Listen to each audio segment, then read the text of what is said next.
मौसम बड़ा।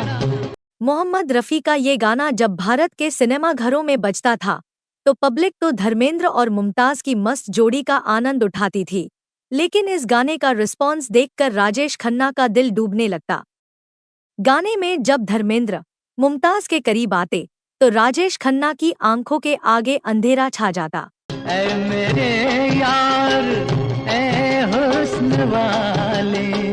मुमताज़ जब धर्मेंद्र की तरफ मोहब्बत भरी निगाहों से देखती तो राजेश खन्ना की तबीयत खराब हो जाती। आखिर क्या मुश्किल थी राजेश खन्ना को? तो चलिए बताते हैं आपको। दरअसल 1969 से 1971 तक राजेश खन्ना का सितारा बड़ी बुलंदी से आसमान पर चमका था। इस दौरान उन्होंने 15 से ज्यादा हिट और सुपरहिट फिल्में दी थी। इन्हें देख कर जी रहे हैं सभी। कहा जाता है कि जब राजेश खन्ना का सितारा चमक रहा था तो राजेश खन्ना का जीवन बदल गया था। लोग बताते हैं कि उनके घर आशीर्वाद पर लगभग हर रात पार्टी होती, जिसमें फिल्मी दुनिया से जुड़े लोग आते, मुफ्त का दारू पीते और राजेश खन्ना के गुण गाते। लेकिन वो अपने घर तभी जाते जब राजेश खन्ना पार्टी से सोने चले जाते। किसी में इतनी हिम्मत नहीं थी कि वो राजेश खन्ना के पहले पार्टी छोड़कर चले जाएं। मतलब ये कि राजेश खन्ना अपनी सफलता की चकाचौंध में इतने खो चुके थे कि उन्हें अपनी तारीफ के अलावा कुछ और अच्छा नहीं लगता। कोई किसी और की तारीफ कर दे तो उन्हें बहुत बुरा लग जाता था। कहा जाता है कि इस दौरान वो बहुत पॉजेसिव हो चुके थे।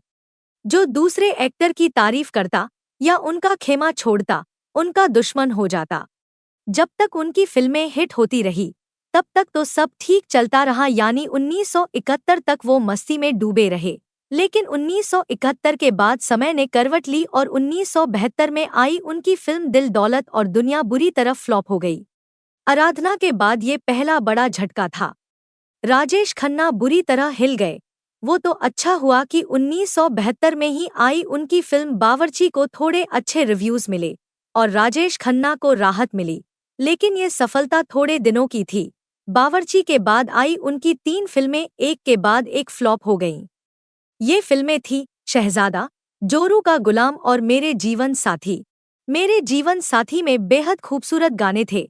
इसमें वो सारे मसाले थे जो अब तक राजेश खन्ना की फिल्मों को सुपरहिट बनाते थे, लेकिन मेरे जीवन साथी धूल में मिल गई। चैन आए मेरे दिल को दुआ कीजिए।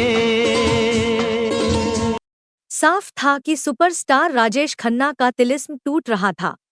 राजेश खन्ना की घबराहट बढ़ गई। 1972 में राजेश खन्ना की आखिरी फिल्म थी मालिक। राजेश खन्ना अब तक अपनी 4 फिल्मों को धूल चाटते देख चुके थे, लिहाजा उन्होंने मालिक के मार्केटिंग में अपनी सारी ताकत झोंक दी ताकि मालिक हिट हो जाए और उनका स्टारडम डूबने से बच जाए, उनकी असफलताओं से उठा तूफान थम जाए। लेकिन अफसोस, मालिक भी बड़ी बुरी तरह डूब गई। उधर धर्मेंद्र का ग्राफ लगातार तेजी से बढ़ रहा था। 1972 में राजेश खन्ना झटका खा चुके थे। फिर आया 1973। 1973 तक धर्मेंद्र 6 हिट फिल्में दे चुके थे, लेकिन अब भी राजेश खन्ना का जादू अभी पूरी तरह खत्म नहीं हुआ था। स्टारडम का दिया अब भी टिमटिमा रहा था। तभी 1973 में ही फिल्म लोफर आई। इसमें थे धर्मेंद्र और मुमताज़। लोगों ने इसके पहले मुमताज़ को राजेश खन्ना के साथ देखा था। राजेश खन्ना और मुमताज़ के अफेयर के गॉसिप्स पड़े थे।